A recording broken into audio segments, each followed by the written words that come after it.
Today's event is called the Say No to Drugs March. It's our 25th annual march, which is really a great feat for us. The march actually signifies like a graduation from the CAP program.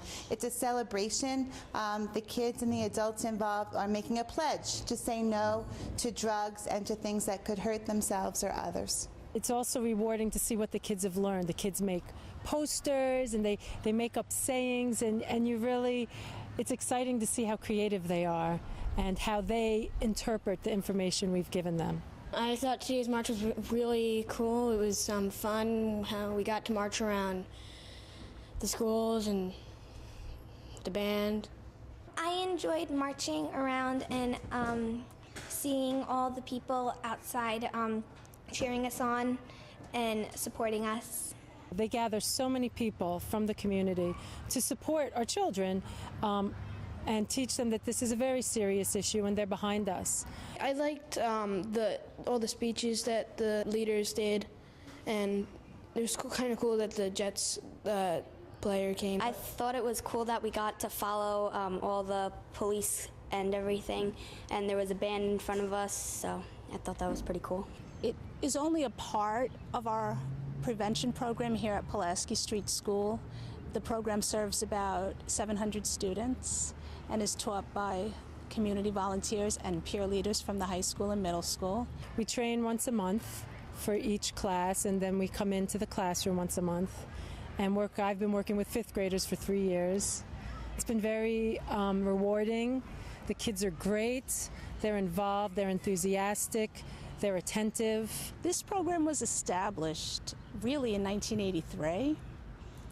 And the thinking was that if the students hear it from many different directions, from other students who serve as role models, from community volunteers who also serve as role models, it would be more comprehensive. You know, they do give them some information about what the drugs do to you, and also the tools to be able to, withstand peer pressure.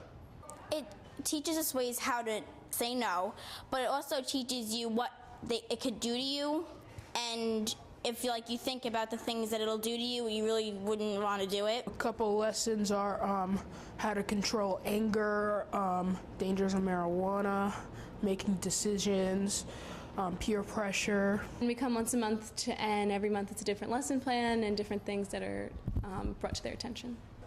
Well, I learned in CAP this year was that they use techniques to sell alcohol or cigarettes or drugs, how they make them look cool. I learned that the price of alcohol and drugs is very high, and it can damage you financially, and it will also, bad breath, yellow teeth, yellow nails, it's quite disgusting. Bringing in the parent volunteers and also bringing back the peer leaders who were students themselves just a few years before is an integral part of the program. We were presented with the CAP program in 5th and 6th grade. I always really looked up to the older students, and that's something I'm passionate about. I want to pursue a teaching career, and the CAP program offered so many beneficial sources about drugs and alcohol and ways to say no and stand up for yourself, and it's a great program. I know a lot of them kids have a good relationship with their teacher, but there's something to be said by having a preteen or a teen talk to you about some of these situations.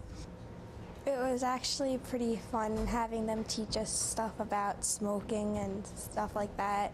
They started in the high school, and that was the children were already too old. They had already formed opinions by that time, so they went to the middle school, and that was already some students were already experimenting, and they came down to, which is now the 5th and 6th graders, to give them the skills, techniques, ways to say no, and some of the tools that they, not only against drugs, but just to use in everyday life. Well, 3 years ago we started sponsoring an essay contest for the students here, because we also wanted to incorporate some of the academics within our program.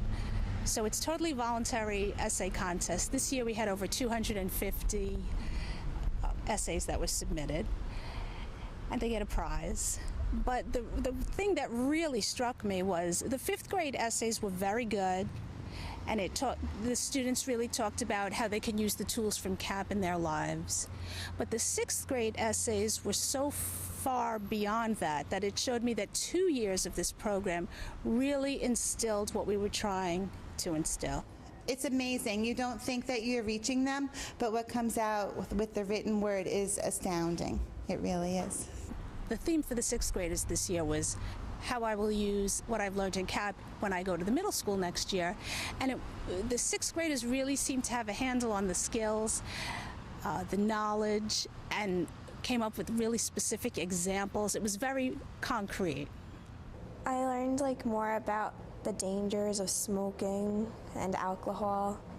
A lot of students, when we teach the lesson on tobacco, they learn a lot more than they knew before about the different types of drug, like chemicals in it, like tar and nicotine. When we were all meeting 25 years ago and forming the curriculum, they did a lot of research on the studies of what actually works and doesn't work. Some of the scare tactics, they really didn't work. You had to gear it young enough and give the students those same tools that we teach them today. Then CAP also has social workers that any student that has a problem with it, or maybe a child at risk, can go to these social workers. You can teach in the school, but unless the whole community is on the same page, you're not going to get the message through as much. And people feel like when they're involved that they're actually part of the solution and not part of the problem.